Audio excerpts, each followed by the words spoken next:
अगर आपको insulin resistant PCOS है, आपको सिर्फ 3 सिंपल चीजें करनी हैं।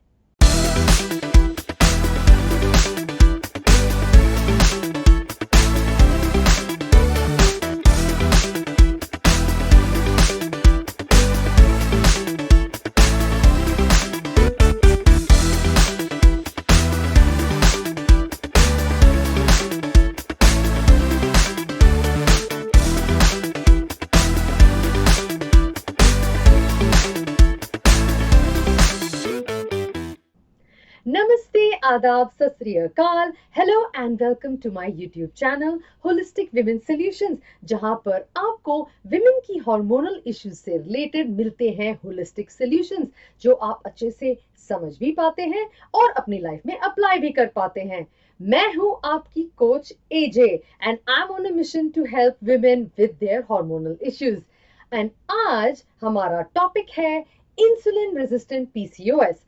अगर आपने मेरा पिछला वीडियो पीसीओएस सीरीज का देखा होगा तो आप समझ गए होंगे कि यहाँ पर पीसीओएस रिवर्सल के लिए हमें सबसे पहले जानना ये जरूरी है कि हमें कौन से टाइप का पीसीओएस है। एंड हमारे 4 टाइप के पीसीओएस है, जिसमें से नंबर 1 था इंसुलिन रेजिस्टेंट पीसीओएस। अगर आप और पीसीओएस के बारे में जानना चाहते हो, प्लीज उस वीडियो को रेफर कीजिएगा। आज हम इस वीडियो में बात करेंगे इंसुलिन रेजिस्टेंट पीसीओएस के बारे में और उसकी strategies of reversal. Insulin resistant, पहले तो मैं ये बताना चाहती हूँ कि इंडिया सबसे टॉप पे आता है for PCOS resistant, insulin resistant PCOS. लगभग 80% केसेस इंडिया में ही होते हैं और इंडिया में भी लगभग 75% के जितने पीसीओएस केसेस आते हैं वो इंसुलिन रेजिस्टेंट टाइप के होते हैं। तो अगर आप ये वीडियो देख रहे हैं तो ऑलमोस्ट 80% चांसेस हैं कि आपकी जो पीसीओएस है वो इंसुलिन रेजिस्टेंट पाई गई है। चलिए देखते हैं कि इसकी क्या स्ट्रैटेजी है, कि इसको रिवर्स कैसे किया जा सकता है। एंड यस, सबसे पहले मैं आपको ये बताना चाहती हूँ कि पीसीओएस, वो भी इंसुलिन रेजिस्टेंट टाइप का जो पीसीओएस है, दैट इज 100% रिवर्सिबल अगर आप डिटरमिन्ड हैं अपना लाइफस्टाइल चेंज करने के लिए। तो चलिए देखते हैं कि पहले तो ये इंसुलिन रेजिस्टेंट था क्या। हमने पिछले वीडियो में भी डिस्कस किया था इसके बारे में, उसी को लेकर आते हैं, वहीं से स्टार्ट करते हैं सब कुछ। तो हमारा सेल हमने लास्ट टाइम बताया था और उसके कुछ दरवाजों के बारे में बताया था। एवरी सेल, जो हमारा सबसे सूक्ष्म ऑर्गन है हमारी बॉडी का, वो है जी सेल। एंड हमारा जो सेल है उसके होते हैं डोर्स, और ये डोर्स किसके लिए होते हैं? जिससे कि हमारे पास ग्लूकोज का मॉलिक्यूल आ पाए, यानी कि एनर्जी आ पाए। तो जब भी सेल को एनर्जी की जरूरत पड़ती है, वो ब्रेन को बताता है कि मुझे एनर्जी चाहिए। ब्रेन हमें इंडिकेशन देता है कि खाइए क्योंकि एनर्जी चाहिए, और वो जो ब्लड में जाता है एनर्जी के किस्म में, उसको बोला जाता है ब्लड शुगर। और वो ब्लड शुगर फिर सेल के अंदर इस दरवाजे की तरफ से एंटर होता है। इस दरवाजे के पास एक चाबी से ही खुलता है ये दरवाजा, और वो चाबी है इंसुलिन। इसलिए अभी इंसुलिन कौन बनाता है? इंसुलिन बनाता है पैनक्रियाज। और हमें यह भी जानने की जरूरत है कि इंसुलिन, पैनक्रियाज सिर्फ इंसुलिन नहीं बनाते हैं, एक और चीज बनाता है जिसको बोलते हैं हम ग्लूकागॉन।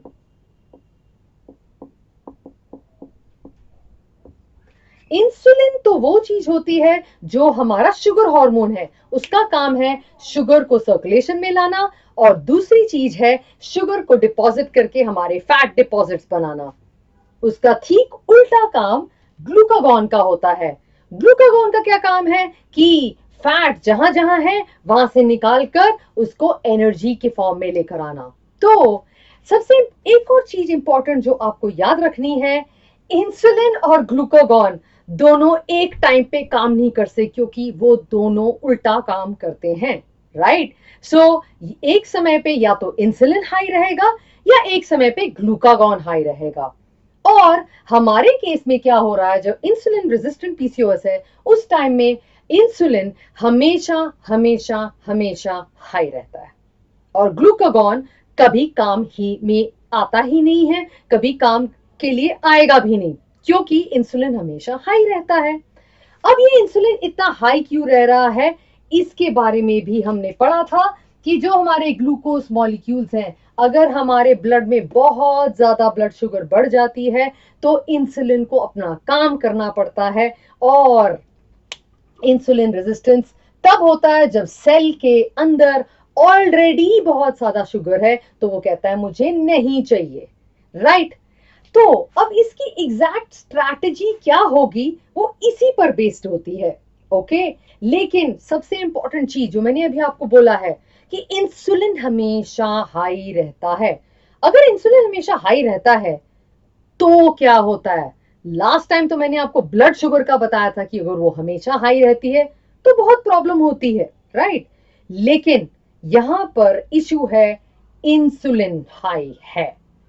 इंसुलिन हाई होने से होती हैं दो प्रॉब्लम्स। नंबर वन तो मैंने बता ही दिया आपको कि फैट स्टोरेज इंक्रीज हो जाता है, यानी कि आपका फैट हमेशा बढ़ता ही रहेगा, आपका वजन कम नहीं होगा, क्योंकि आपका बॉडी फैट डिपोजिशन मोड में है, फैट बर्निंग मोड में नहीं है। याद कीजिए, फैट बर्निंग मोड कब आता है, जब ग्लूकागॉन बनेगा। पर जब आपकी बॉडी में ग्लूकागॉन बन ही नहीं रहा है तो आपका बॉडी फैट स्टोरेज मोड में रहेगा, ना कि फैट बर्निंग मोड में। इसका मतलब सीधा सीधा है कि आपका वेट नहीं लूज हो पाता। सेकेंड थिंग, इंसुलिन स्पाइक से एक बहुत ही कॉम्प्लेक्स केमिकल फिनोमिनन होता है जो आपकी ओवरीज को अफेक्ट करने लग जाता है। और ओवरीज का जो काम है फीमेल सेक्स ऑर्गन्स बनाना, वो उसको कम बनाना शुरू कर देते हैं और इंक्रीज कर देते हैं something known as androgens. Androgens के बारे में भी आपको बताया था कि ये वो हॉर्मोन्स हैं जो आपके मेल वाले फीचर्स, यानी कि मेल पैटर्न बाल्डनेस, आपके अजीब तरीके के बाल, आवाज, ये जितनी भी डेवलपमेंट्स हैं ये एंड्रोजेंस के कारण होती है। तो आप अब समझ ही सकते हैं कि अगर हमारा इंसुलिन हमेशा हाई रहेगा, हम कभी वेट लॉस नहीं कर पाएंगे और हमारे जो पीसीओएस के सिम्टम्स हैं वो कभी भी नहीं जाएंगे। एंड्रोजन अगर बढ़ जाते हैं तो ऑब्वियसली आपका डायरेक्ट इफेक्ट फर्टिलिटी पे भी आता है, ओके। सो ये सब तो हो गया रॉकेट साइंस वाली बातें कि ये होता है, तो आखिर हमें करना क्या है। अब इस सेल के पास आते हैं, इस सेल से ही हमें जवाब मिल जाएगा कि हमें ऐसी कौन सी चीजें करनी है जिससे कि हम ये ग्लूकोज मॉलिक्यूल्स यूज कर पाए। Let's see. अब इस सेल के पास अंदर भी है एनर्जी, इधर बाहर भी है एनर्जी, ठीक है। और ये इंसुलिन जी काम भी नहीं कर रहे हैं, ऐसी ही स्थिति है इन दी इंसुलिन रेजिस्टेंट पीसीओएस। अब इसको हटाने के लिए हम क्या कर सकते हैं, या तो सेल से इस ग्लूकोज मॉलिक्यूल को बाहर निकाला जाए, मतलब कि सेल काम कर ले और इसका यूज कर ले कुछ, राइट। दूसरा तरीका क्या है कि बाहर की जो है जितनी भी ग्लूकोज है उसको कम किया जाए। जब ये कम हो जाएगी ऑटोमेटिकली कम हो जाएगा इंसुलिन। तीसरी चीज है ये दोनों ही काम किए जाएं, अंदर का भी यूज किया जाए, बाहर का भी और ऐड ना किया जाए। सीधी सीधी तीन स्ट्रैटेजीज से ये इंसुलिन रेजिस्टेंट पीसीओएस रिवर्स हो सकता है। मैं थोड़ा सा इसको और एक्सप्लेन करती हूँ। तो जो तीन मेथड्स हैं, नंबर वन, सेल के अंदर जो एनर्जी घुसी हुई है उसको कैसे यूज करोगे आप। उसका यूज करने का number one technique is exercise. In fact this is the only technique. अब मैंने नंबर वन टेक्निक इसलिए बोला है क्योंकि हम आर्टिफिशियली अपनी बॉडी को हिला सकते हैं और एक्सरसाइज कर सकते हैं। और अगर हम एक्सरसाइज को एक कैलकुलेटेड वे से करते हैं तो हम अपने सेल के अंदर का जितना भी एनर्जी है वो यूज कर देते हैं। इसका मतलब ये है कि अंदर से जब एनर्जी हट जाती है तो सेल मांगेगा कि और एनर्जी दे दो, तो ये ऑटोमेटिकली इसको खोलेगा कि मेरे को भेजिए, और फिर शुगर हमारी ऑटोमेटिकली अंदर आने लग जाएगी। तो ये मॉलिक्यूल अब अंदर आ जाएगा और यहां से हट जाएंगे और ये सारे अंदर आने लग जाएंगे। इसका मतलब ये हुआ हमारी ब्लड शुगर कम होने लग गई, राइट। तो हमारी स्ट्रैटेजी 1 हुई कि हमें एक्सरसाइज रेगुलर बेसिस पे करना चाहिए। नेक्स्ट हमारा ऑप्शन है कि हम बाहर की ही चीनी हटा दें, मतलब कि ब्लड शुगर बाहर से ही कम कर दें। अब बाहर से कैसे कम की जा सकती है, मतलब कि हम कम खाएं या फिर ना खाएं। कम खाएं शुगर, शुगर क्या है, कार्बोहाइड्रेट्स। कार्बोहाइड्रेट्स वो भी सिंपल कार्बोहाइड्रेट्स जो कि इसकी ब्लड शुगर को इंक्रीज करते हैं। अब ये समझना बहुत जरूरी है कि हमारे ब्लड में ब्लड शुगर इंक्रीज करने के लिए एक इंडेक्स आता है जिसको हम बोलते हैं GI, ग्लाइसीमिक इंडेक्स।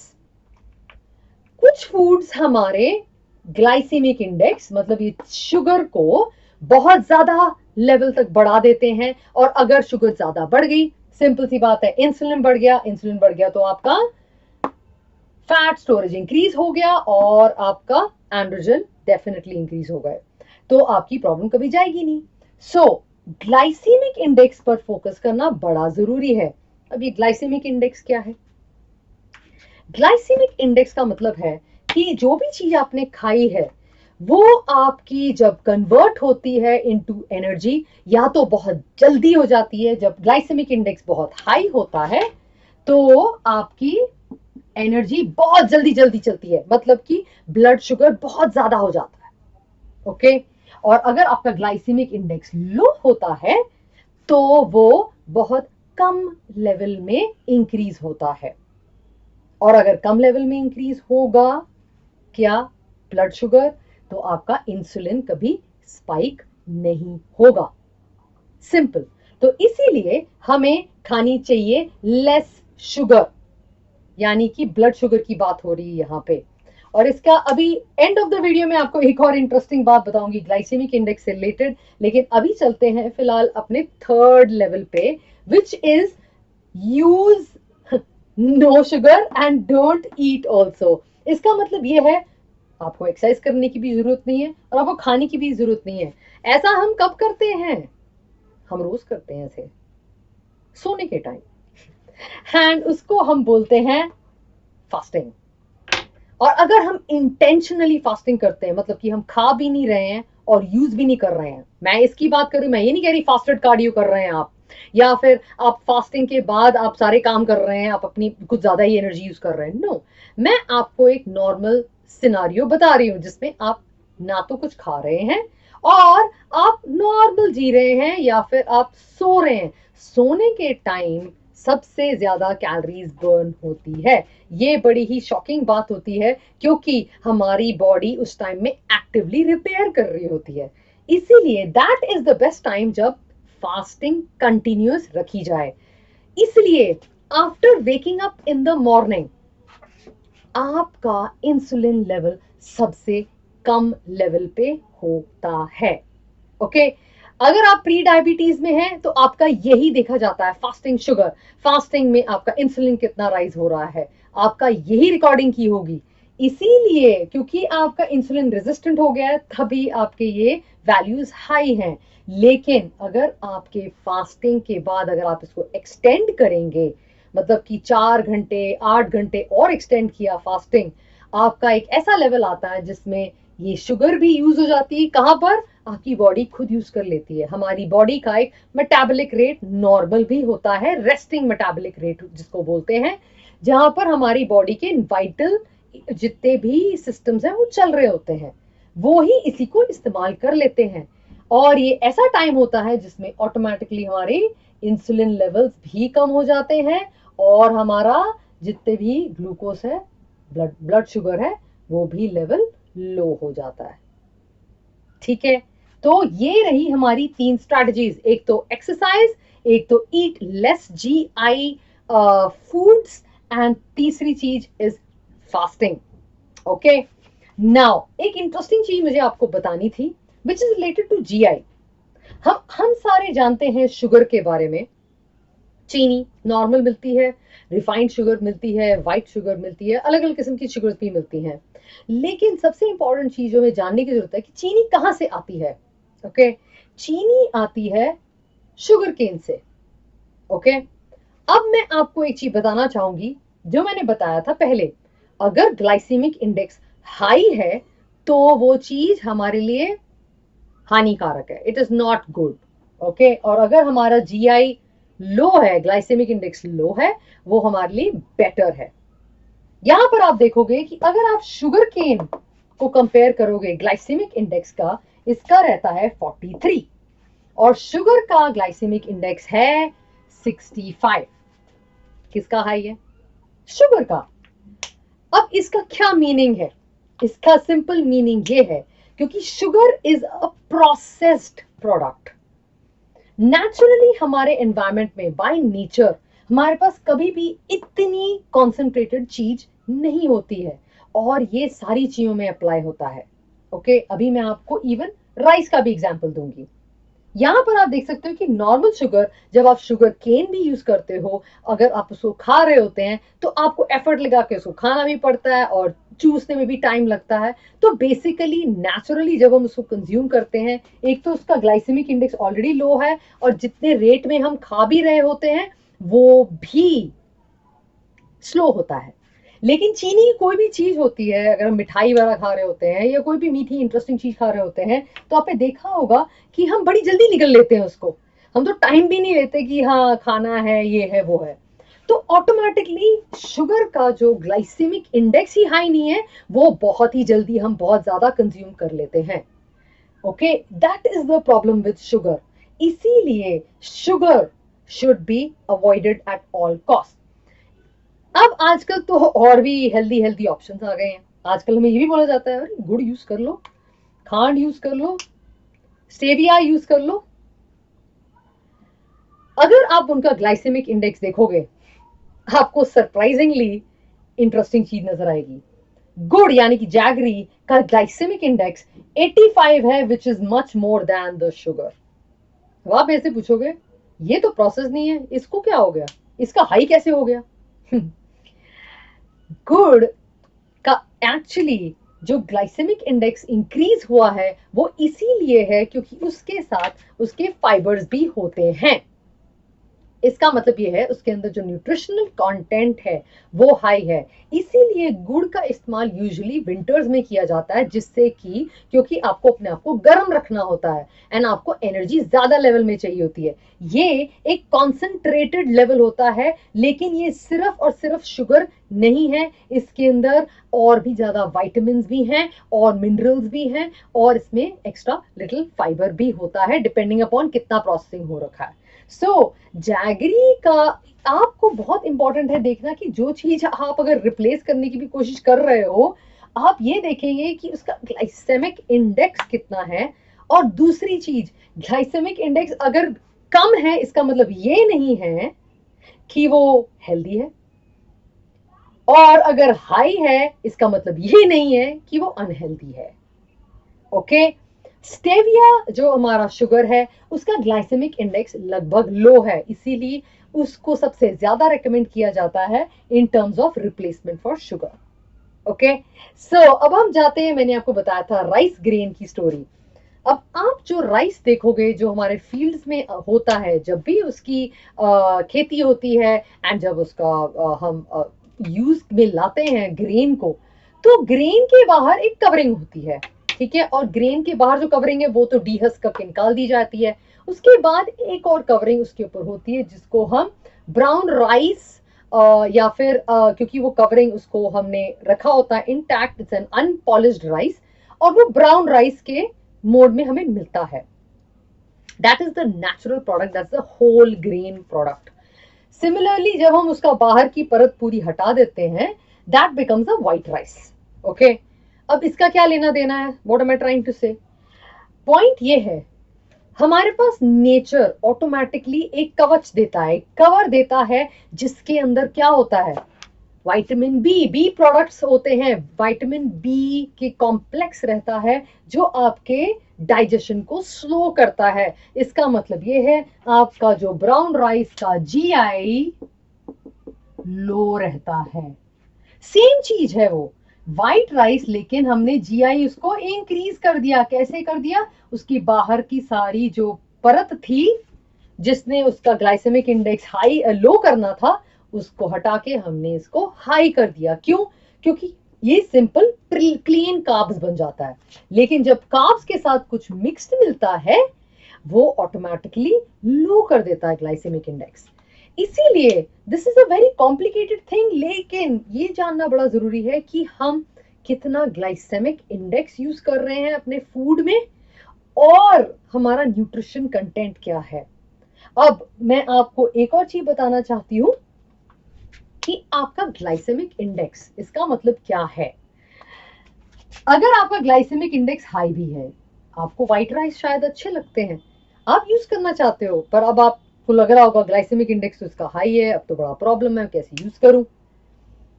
अगर आप बिल्कुल भी चेंज नहीं करना चाहते तो उसका भी एक बहुत बढ़िया सोल्यूशन है। इसके साथ आप वेजिटेबल्स मिक्स कीजिए, फाइबर मिक्स कीजिए जितना आप मिक्स कर सकते हो, जिससे कि आपका इसका डाइजेशन स्लो हो जाए। जितना डाइजेशन स्लो रहेगा उतना आपका इंसुलिन स्पाइक कम रहेगा। यही आपका इंपॉर्टेंट टारगेट है जब आप इंसुलिन रेजिस्टेंट पीसीओएस को रिवर्स करते हैं। इसलिए just repeating all the three strategies, the three ways in which you can actually reverse your insulin resistant PCOS is: number one, exercise. You need to exercise. Second, आपको अपने जितने भी foods हैं उनको लो ग्लाइसीमिक लेकिन हाई न्यूट्रिशन वाले जो foods हैं वो इस्तेमाल करने हैं। And third, fasting strategy. कोई ना कोई फास्टिंग स्ट्रैटेजी ऐसी अपनानी है आपको जिससे कि आप कंफर्टेबली एक ऐसे लेवल पे आए जिसपे आपका इंसुलिन बिल्कुल भी ना स्पाइक हो। Okay, all right, that's it for today. ये है आज का वीडियो। अगले वीडियो में हम डिस्कस करेंगे दूसरे पीसीओएस की different strategies of doing the reversal. So all the very best to you.